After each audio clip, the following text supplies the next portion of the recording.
오랫동안 불교에 심취했던 사람이 전도를 받아서 기독교로 개종을 했습니다.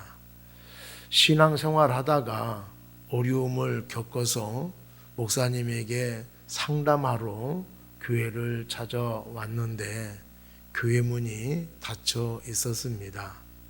문을 두드리자 사찰 집사님이 나와서 어떻게 오셨습니까? 라고 묻자 점잖은 목소리로 주지 목사님 만나러 왔습니다. 라고 대답을 했습니다.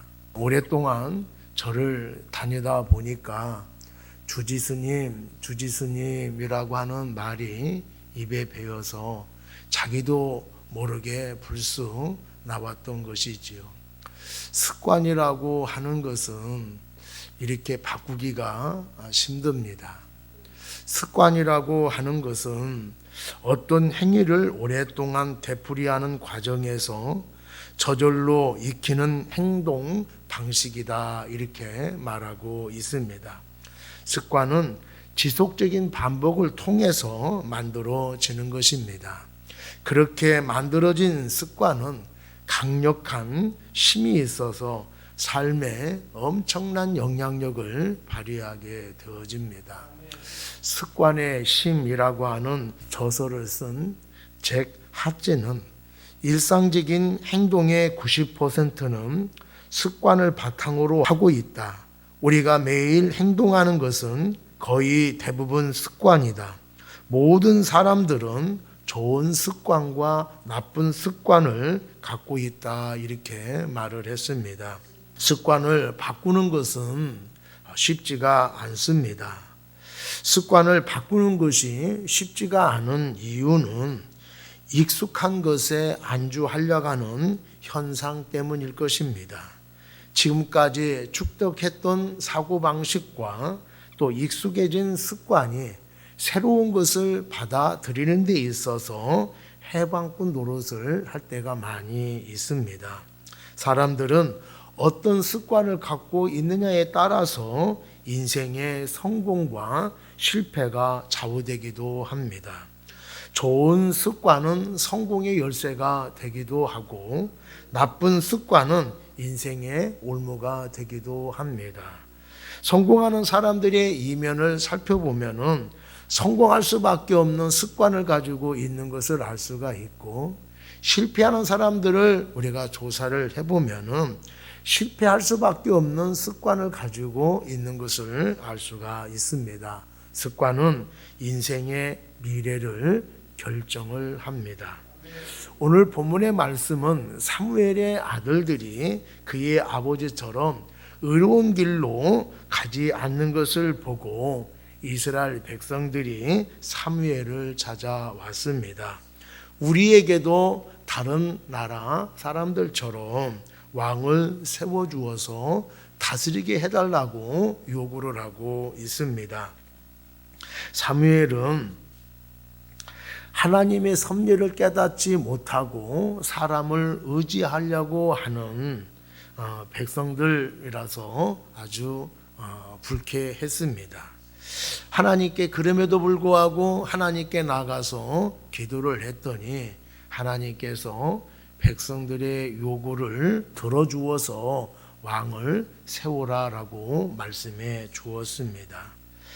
하나님께서 사무엘에게 왕정 정치의 단점들을 말씀해 주어서 그 말씀 그대로 백성들에게 말해 주었음에도 불구하고 백성들은 자기들의 생각을 처리하지 아니하고 거듭 왕을 요구하고 있습니다.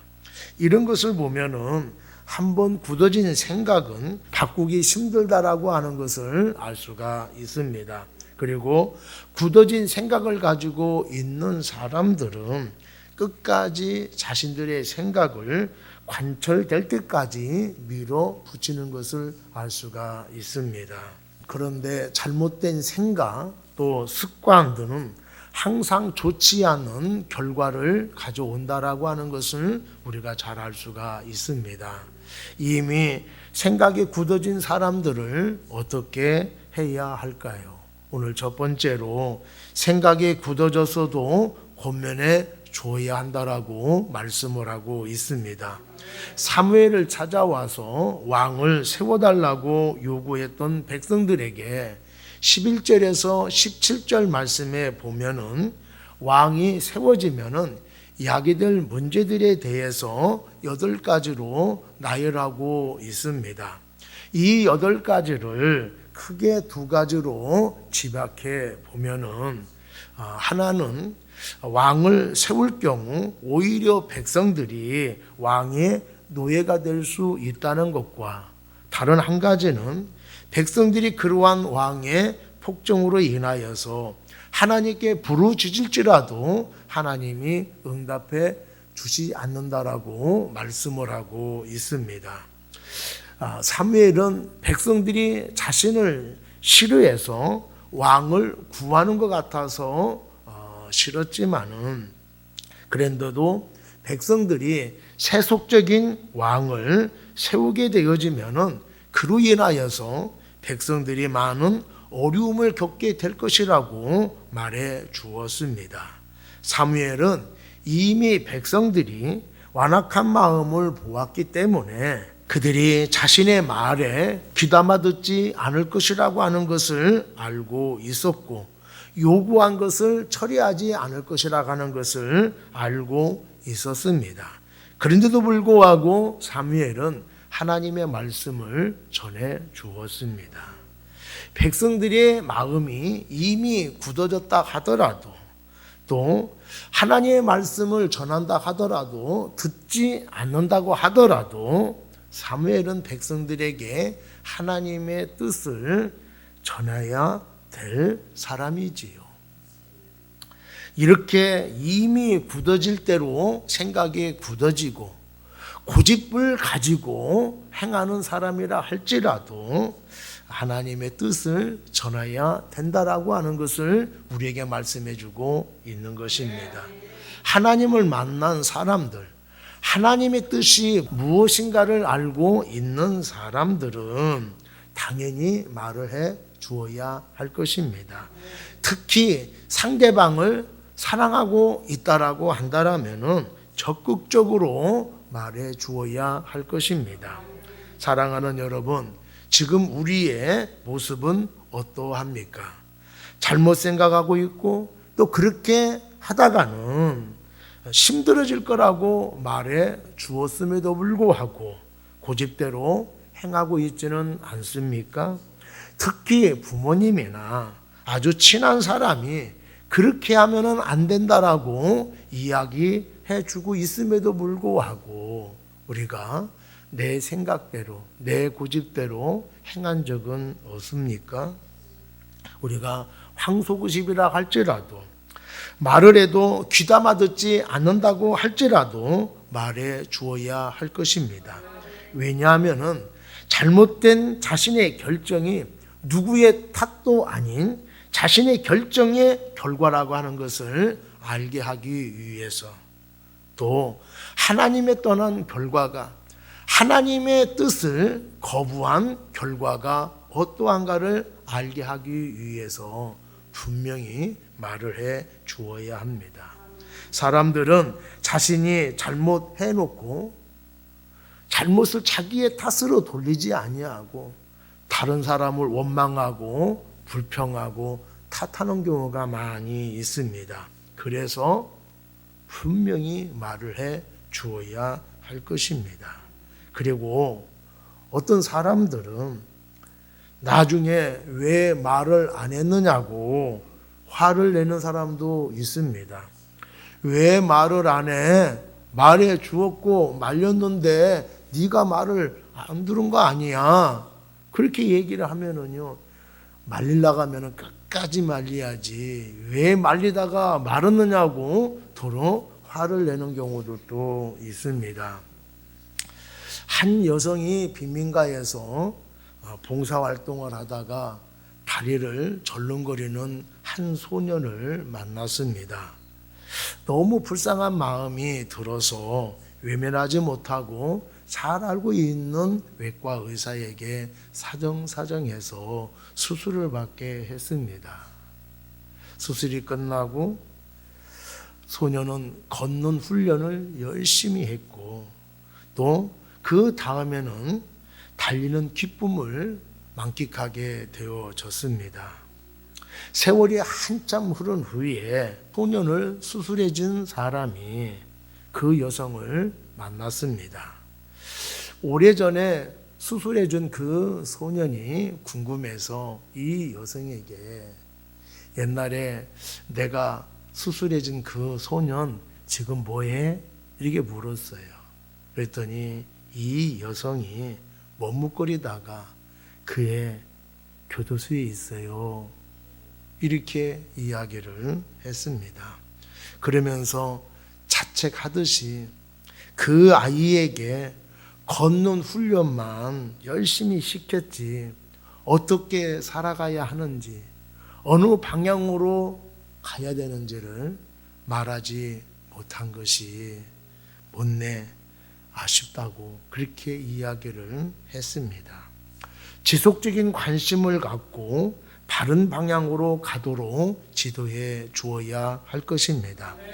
바른 방향으로 가지 않을 때에는 호되게 꾸짖어라도 바른 방향으로 나가도록 인도해야 할 것입니다. 잘 아는 사람일수록 또 걱정되는 사람일수록 적극적으로 고면해 주어야 합니다. 이 사람은 고집이 센 사람이기 때문에 이 사람은 말을 해줘도 듣지 않는 사람이라고 그렇게 생각해서 우리가 외면할 때도 있습니다. 또 어떤 경우는 이 사람과 관계가 틀어질 것 같아서 우리도 말을 하지 않는 경우들도 있습니다. 소용없는 것 같고 관계가 틀어질 것 같아도 하나님께서 말씀하시라고 하면은 말씀하는 우리가 되어야 할 것입니다. 왜냐하면은 한 집에 사는 식구잖아요. 사랑하는 사람 아닙니까? 매일 만나는 동료예요. 그렇다면은 잘못된 생각을 갖고 있고 잘못된 방향으로 나가고 있다라면은 당연히 말을 해 주어야 할 것입니다. 말하지 않으면은 나에게 화가 되돌아오지만은 너 잘못 생각하고 있어. 너 그러다가 큰일 나. 라고 얘기했음에도 불구하고 상대방이 돌이키지 않는다라고 하면은 그 결과는 상대방이 져야 한다라고 하는 것입니다. 사랑하는 여러분, 결과는 하나님께 맡기고 우리는 담대하게 말씀만 전하게 되어지면은 거기에서 하나님께서 그 생각과 마음을 어루만져 주실 줄로 믿습니다. 두 번째로 생각이 굳어지면은 아무것도 수용하지 못한다라고 하는 것을 말씀해 주고 있습니다. 백성들이 왕을 구해달라고 요구했을 때에 사무엘이 왕정 정치의 단점들을 조목조목 말해 주었습니다. 왕의 권한을 듣고 장로들의 반응이 어떠했습니까? 우리 19절 한번 보겠습니다. 백성이 사무엘의 말 듣기를 거절하여 이르되 아니로소이다. 우리도 우리의 왕이 있어야 하리니. 백성들이 하나님의 말씀을 왜 듣지 않았을까요? 하나님의 뜻이 틀렸기 때문일까요? 아닐 겁니다. 그들은 사무엘을 찾아왔을 때에 건의하기 위해서 찾아온 것이 아니라 이번 기회에 왕정 정치를 실현시키려고 다짐하고 찾아왔던 것입니다. 사람들은 듣고 싶은 것만 듣는 성향을 가지고 있습니다. 백성들이 왕을 요구하게 된 이유가 무엇일까요? 표면적으로는 사무엘의 아들들이 돈을 받고 판결을 바르게 하지 않는 바람에 백성들이 힘들어졌기 때문입니다. 그런데 그런 이유 때문이 아닌 것을 알 수가 있습니다. 이스라엘 백성들은 하나님을 온전히 섬기지 못했습니다. 세상 사람들과 다르게 살아가는 것을 자랑스럽게 여기는 것이 아니라 세상의 풍속을 마음에 두고 살아가고 있었지요. 세상 사람들이 부럽고 세상 사람들이 하는 것이 편해 보였던 것입니다. 그런데 왜 우리만 이렇게 살아야 되느냐라고 불만을 가지고 있었던 것이지요. 불만을 가지고 있으면은 말을 해야 되잖아요. 근데 말을 하지 못한 이유는 무엇일까요? 구실이 없었던 것입니다. 그런데 사무엘의 아들들이 바르게 하지 못함으로 인하여 힘들어지자 때는 이때다라고 생각을 해서 자신들의 뜻을 관철시키려고 찾아왔던 것입니다. 그런데 장로들은 사무엘을 찾아오기 이전에 이미 생각이 굳어져 있기 때문에 왕정 정치에 좋지 않는 단점들에 대해서 말씀해 주었음에도 불구하고 받아들이지 않았습니다. 하나님이 말씀해 주었는데도 듣지 않게 되어진 것이지요. 이미 굳어진 생각은 어떤 말을 한다 하더라도 누가 말한다고 하더라도 듣지 않는 것을 알 수가 있습니다. 가룟 유다도 예수님을 팔 생각을 이미 가지고 있었습니다. 그래서 예수님께서 회개할 기회를 주었음에도 불구하고 돌이키지 않았습니다. 이렇게 생각이 굳어지게 되어지면 어떤 것도 수용하지 않으려고 합니다. 오직 자신의 뜻만 관철시키려고 하게 되어지지요. 잘못된 생각으로 굳어진 결심이 좋은 결과를 가져와야 하는데 대부분 보면은 비참한 결과를 가져오게 되어집니다. 그렇다면은 세상 사람들이 어떠하든지 내 상황이 어떠하든지 내가 몇 날 며칠 고심했다 하더라도 하나님께서 아니다라고 말씀하시면은 그 즉시 내 생각을 내려놓아야 합니다. 그런데 우리가 그렇게 하지 못하잖아요. 그런데 하나님의 뜻을 수용하게 되어지면은 좋은 결과를 얻게 되어집니다. 하나님의 뜻을 받아들이면은 하나님의 역사가 일어날 줄로 믿습니다. 한국의 마름보이 박태환 선수라고 여러분들 잘 아실 거예요. 이 선수의 주 종목이 장거리입니다. 1000m, 1500m 선수지요. 이 박태환 선수가 세계적인 선수로 발돋움하기 위해서 호주로 전지훈련을 떠났습니다. 그곳에서 세계적인 수영 코치에게 훈련을 받았지요. 이 코치가 훈련을 시키고 면밀히 조사를 해보니까 이 선수는 장거리보다는 단거리를 했을 때에 더 좋은 실력을 발휘할 거라고 하는 것을 알게 되어진 거예요. 그래서 감독에게 이 선수는 단거리로 전향했으면 좋겠습니다라고 권면을 해줬어요. 박태환 선수를 지도한 감독은 박태환 선수가 어릴 때부터 이 감독이 지금까지 지도해 온 사람이에요. 박태환 선수를 누구보다도 잘 알고 있는 사람이고 지금까지도 한 번도 단거리를 해본 적이 없습니다. 그런데 단거리로 전향한다라고 하는 것이 모험이잖아요. 모험을 단행할 것이냐 아니면은 안전을 추구할 것이냐 갈등할 수밖에 없습니다. 그런데 이 감독이 과감하게 코치의 권면을 받아들여서 단거리로 전향을 했습니다.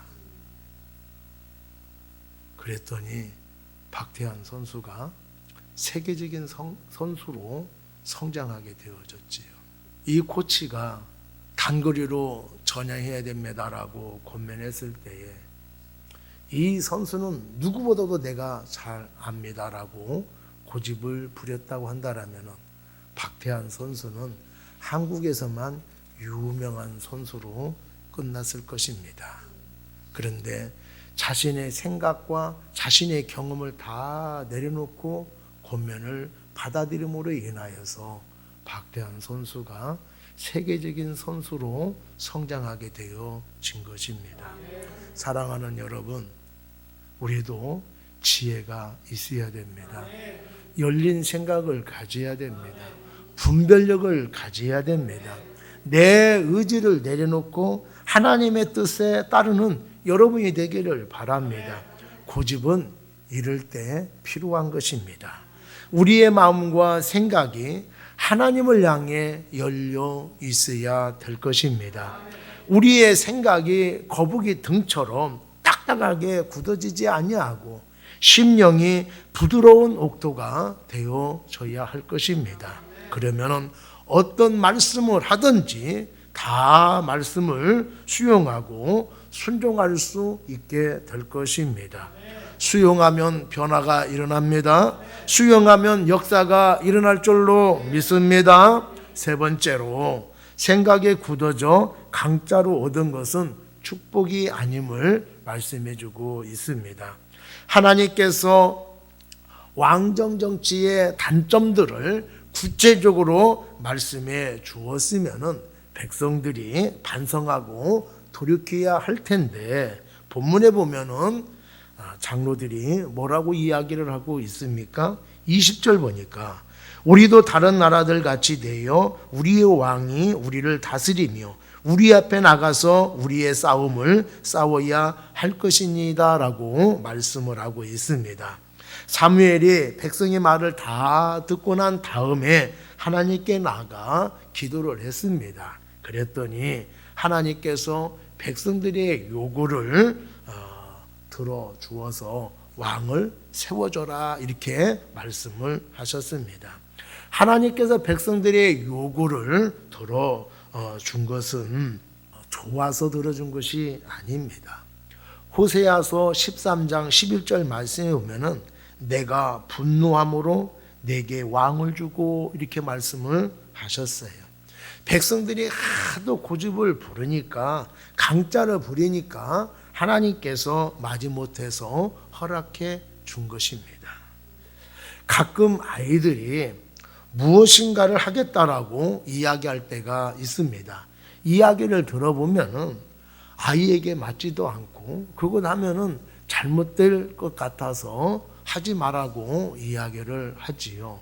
그런데 아이들은 부모의 말을 받아들이지 않고 그것을 기어이 하겠다라고 꾀를 쓰게 되어집니다. 그러면은 졸르면은 부모가 하지 말라라고 타일러다가 졸르면 어떻게 합니까? 그래, 네가 하고 싶은 대로 해봐라 이렇게 이야기를 하잖아요. 마음대로 하라고 하는 말은 부모가 좋아서 동의한 것이 아닙니다. 네 생각이 얼마나 잘못된가를 경험을 통해서 깨닫게 하기 위해서 네 뜻대로 해보라고 하는 것이지요. 너 내 말 안 들으면은 어려움을 당할 것이다. 비싼 대가를 본인이 경험을 해보고 잘못 생각이 이런 결과를 초래하는구나.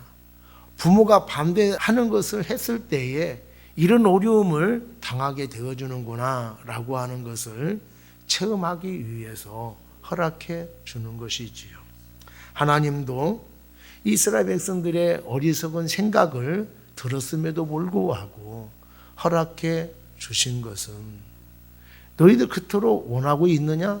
그러면은 왕정 정치가 얼마나 너희들에게 큰 고통을 갖다 주는지 너희들 한번 경험을 해봐라. 이것을 알게 하기 위해서 허락해 주신 것입니다.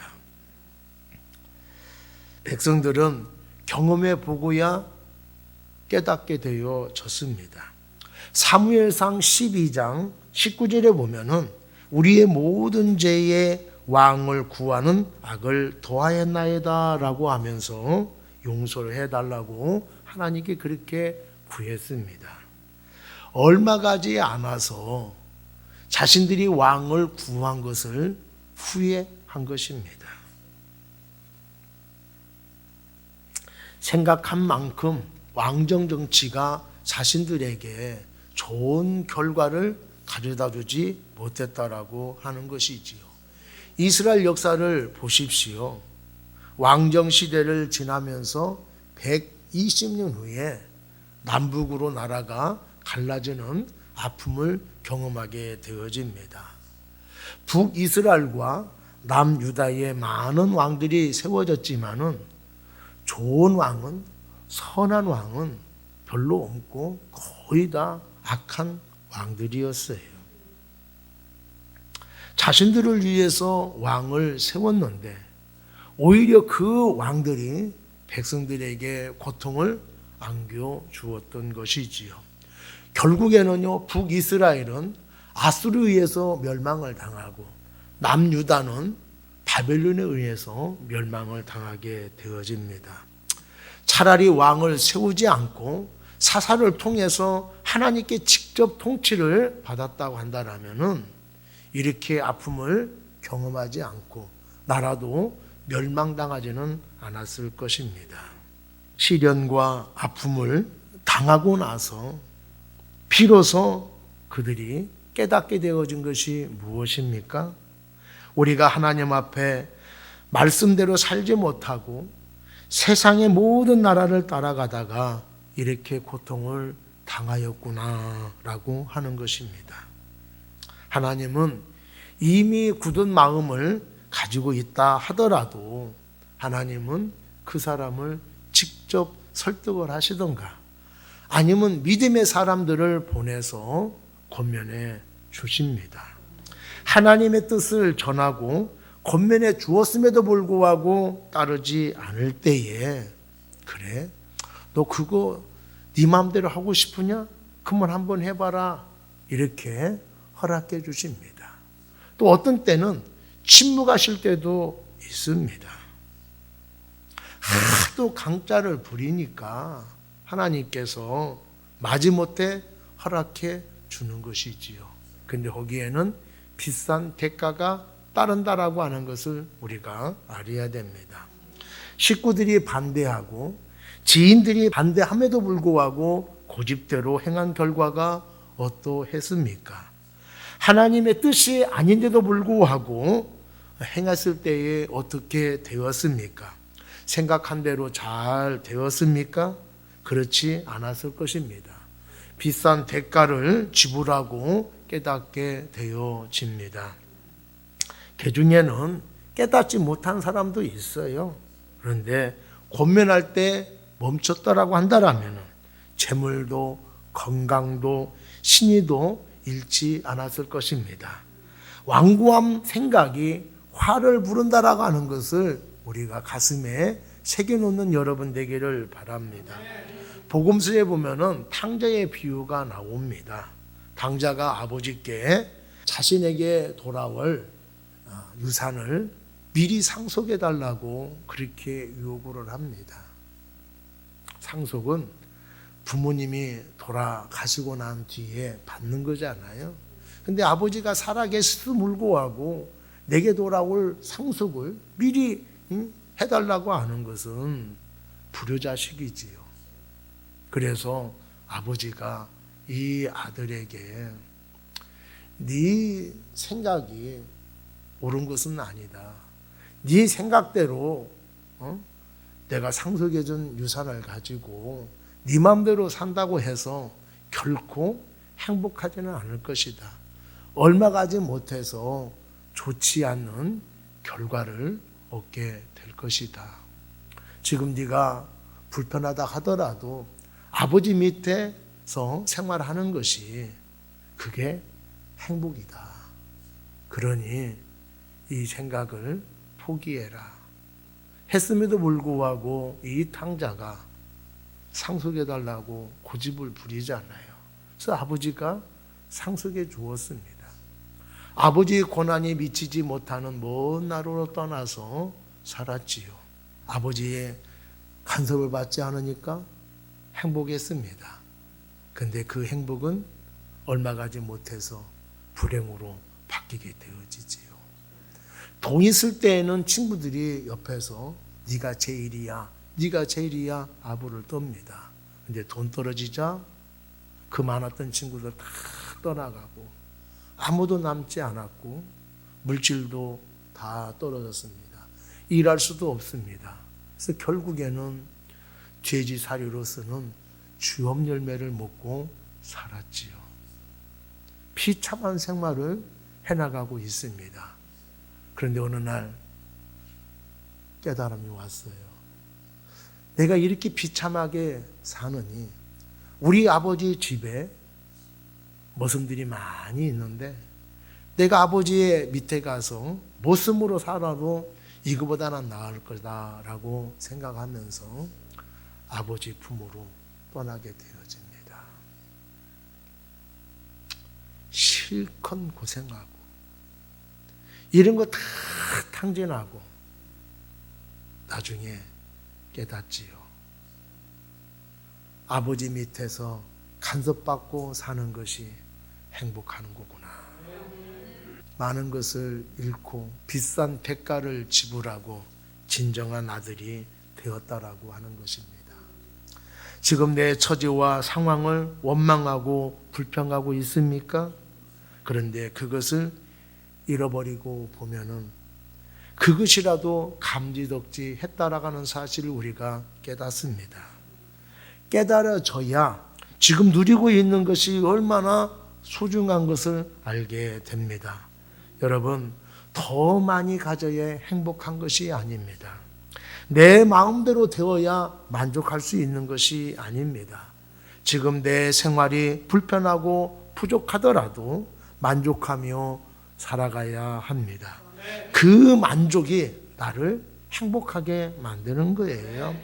행복한 삶, 자족하는 삶을 보고 하나님께서 더 좋은 것으로 우리에게 부어지고 역사해 주실 줄로 믿습니다. 여러분, 굳어진 생각이 다 나쁜 것은 아닙니다. 좋은 생각이 굳어지면은 누가 유혹한다 하더라도 흔들림이 없는 사람이 될 것입니다. 그러나 나쁜 생각이 굳어지면은 그것은 분명 자신에게 걸림돌이 되어질 것입니다.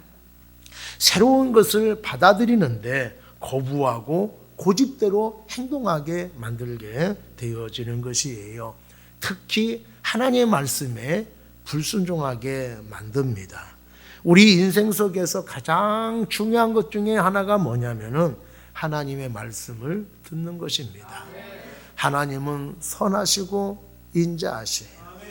하나님의 모든 계획은 나를 위해서 세운 계획이고 섭리입니다. 그렇기 때문에 내 생각과 다르다 하더라도 나의 형편과 다르다 하더라도 하나님의 뜻에 순종해 나갈 수 있는 우리 모두가 되기를 바랍니다.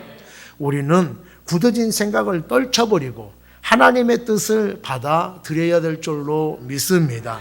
우리는 하나님의 말씀하시는 것을 온전히 실천하는 사람이 되어야 할 것입니다. 그러면은 후회하거나 실패하지 아니하고 능력 있고 성공한 삶이 되어질 줄로 믿습니다.